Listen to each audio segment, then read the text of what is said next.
नमस्कार। राजकीय महाविद्यालय लक्ष्मणगढ़ के हिंदी साहित्य की ऑनलाइन कक्षा में आप सभी का स्वागत है। ये बीए प्रथम वर्ष की कक्षा है।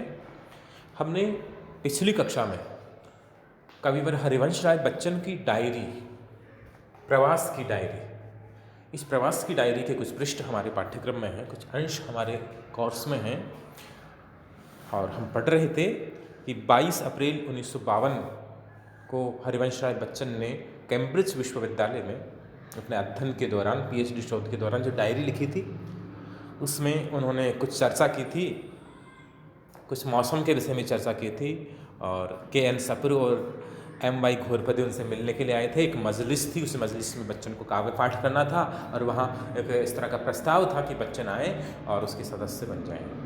ये हमने पढ़ा था। आइए उससे आगे बढ़ते हैं।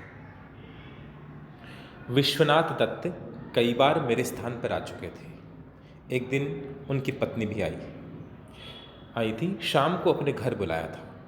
विश्वनाथ दत्त की पत्नी ने बच्चन को अपने घर बुलाया। पता पूछता उनके यहाँ पहुँचा। 18 न्यू मार्केट रोड, ये उनका पता था। मकान की घंटी ठीक नहीं थी। बड़ी देर में कमला जी को मेरे आने की खबर लगी। विश्वनाथ जी लंदन से नहीं लौटे थे। आजकल प्रतिदिन ब्रिटिश म्यूजियम में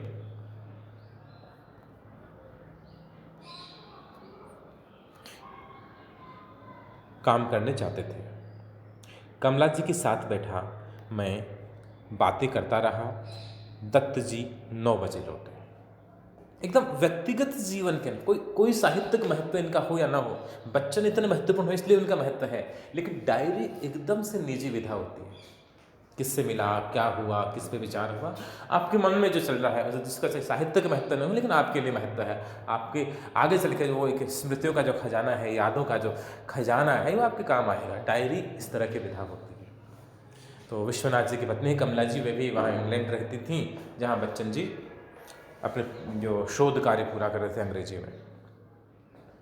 तो दत्त जी 9 बजे लौटे। उन्होंने खाना खाया, मैंने कॉफ़ी पी। वे अपने काम और अपने प्रोफेसर की बातें बताते रहे। कमला जी मेरी कविताएं सुनने को उत्सुक थी, क्योंकि बच्चन की कविताएं तो बहुत लोकप्रिय थी उस ज़माने में। मैंने कई सुनाई। 11 बजे वहाँ से चला। घर भीतर से बंद था। वापस आए तो लगा जहाँ जिस मकान में बच्चन रहा करते थे किराए पे, वो घर अंदर से बंद था। घंटी देने पर मिसेज मलेटका ने खिड़की से झांका। मिस्टर मलेटका ने नीचे आकर दरवाज़ा खोला।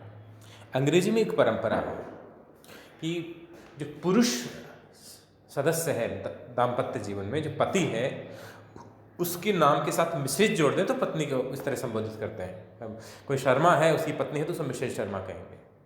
इसी प्रकार से ये मिसेज मलेटका है, तो इनकी मिसेज मलेटका इसलिए है क्योंकि इनके पति का नाम मलेटका होगा। तो मिस्टर मलेटका ने आकर दरवाज़ा खोला।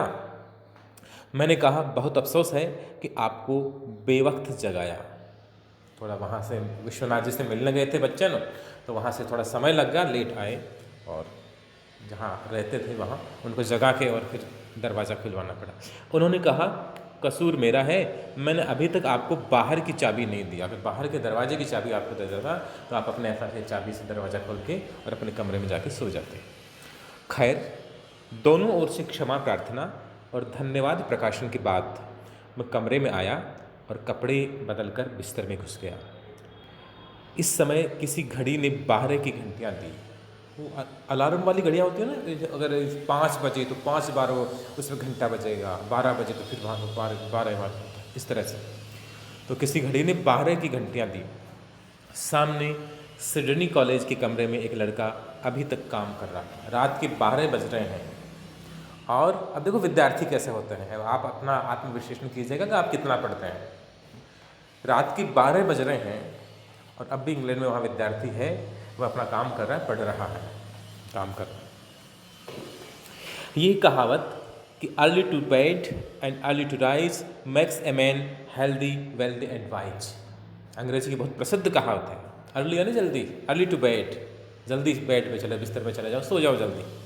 मतलब हुआ कि रात को जल्दी सोने और सुबह जल्दी उठने से मनुष्य स्वस्थ और संपन्न और समझदार बनता है। हेल्दी यानी स्वस्थ, वेल्दी यानी समृद्ध, धनवान, संपन्न, और वाइज यानी बुद्धिमान। अगर व्यक्ति जल्दी सोता है और जल्दी उठता है, early to bed and early to rise, बिस्तर में जल्दी सोए और फिर जल्दी उठे, राइज भी जल्दी करे, तो ऐसा व्यक्ति है वह स्वस्थ भी रहता है, बुद्धिमान भी रहता है और संपन्न भी रहता है। ऐसे अंग्रेजी की कहावत है।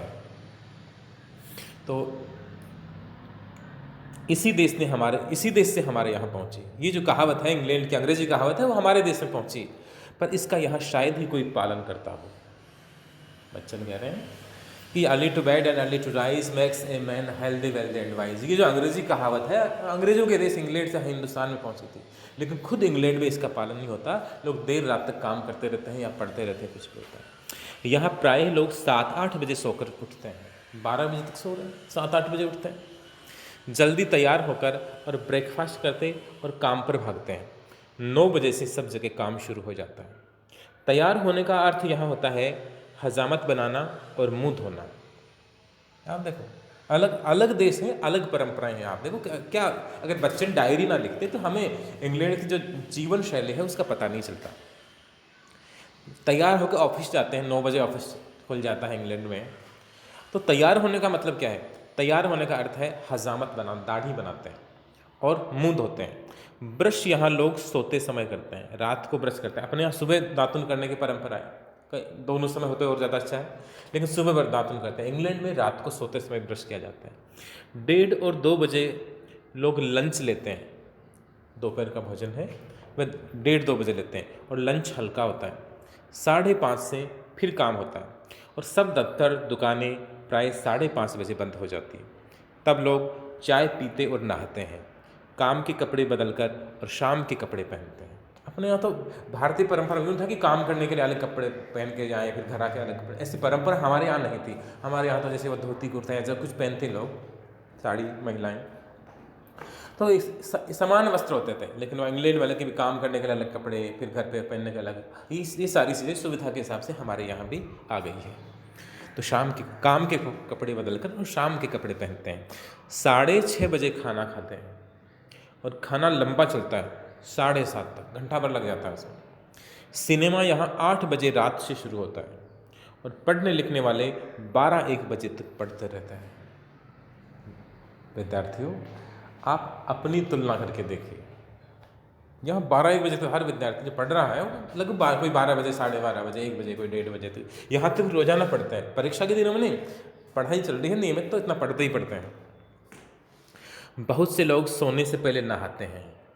अपने यहाँ होता है कि सुबह उठ के नहाते हैं, वहाँ नहाते हैं वो सोने से पहले नहाने की परंपरा है ज़्यादातर। रात से कोई फर्क नहीं पड़ता, पानी जो गर्म हर समय मिल जाता है, गर्म पानी मिल जाता है, इसलिए रात को नहाओ, कोई दिक्कत नहीं है। मिसिज मलेटका से तो नहाने से पहले प्रार्थना करनी पड़ती है, तब वे गैस खोलती हैं और गैस पे पानी गर्म होता है। अब देखो 1952 की स्थिति इंग्लैंड की, हमसे कितने आगे होंगे तकनीक में, भौतिक जीवन स्तर में। 1952 में भी वहाँ पर ये गैस पे पानी गर्म होता था। एक बार गर्म पानी से नहाने के लिए 1 शिलिंग देना पड़ता है, हर चीज़ का पैसा लगता है। शिलिंग भी मुद्रा है वहाँ की, पाउंड बड़ा है और शिलिंग उसकी छोटी मुद्रा, जैसे अपने रुपया और रुपये से छोटा पैसा होता है ना, उस प्रकार से। तो एक बार नहाने के लिए गर्म पानी से नहाना तो 1 शिलिंग देना पड़ेगा। सुना है फ्रांस में नहाने के लिए एक टब गर्म पानी का 5 शिलिंग लगता है। उसी दौर में फ्रांस है तो वहाँ एक बार नहाने के लिए 5 शिलिंग का पैसा लगता था उस दौर में, उस बावन में। इस तरह से ये जो डायरी बच्चन लिख रहे हैं एकदम सहज भाव से लिख रहे हैं, किसी प्रकार आडंबर नहीं। और डायरी होती ही व्यक्तिगत होती है, खुद के लिए होती है। और बाद में व्यक्ति जब इतना प्रसिद्ध हो जाए, उसे चाहे वो साहित्यिक जगत में हो, चाहे राजनीतिक क्षेत्र में हो, खेल के जगत में हो, विज्ञान के जगत में हो, कोई व्यक्ति बहुत महत्वपूर्ण हो जाए तो फिर उसकी डायरी है उसका सार्वजनिक महत्व हो जाता है। और कोई व्यक्ति यदि साहित्यिक अभिरुचि वाला है तो कई बार साधारण व्यक्ति की डायरी हो बहुत महत्वपूर्ण हो जाती है। और मैंने पिछली क्लास में भी चर्चा की थी, एक जो सामान्य लड़की थी एन फ्रैंक की डायरी हो विश्व प्रसिद्ध रही है। तो शेष जो अंश है डायरी का हो हम अगली ऑनलाइन क्लास में पढ़ेंगे। धन्यवाद।